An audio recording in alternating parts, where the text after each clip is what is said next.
முனிவர்கள், தேவர்கள் அனைவரும் உங்களை பூஜிக்கிறார்கள்.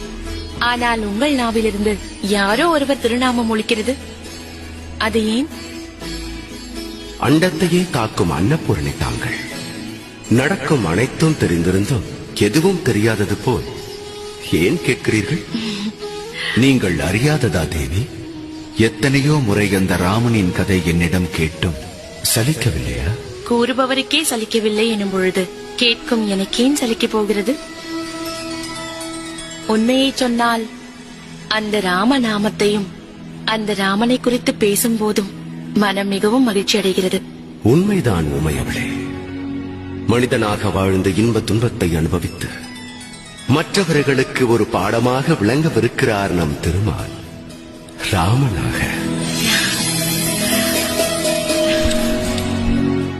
மீண்டும் ஒரு முறை சொல்லுங்களேன். ராமபிரான்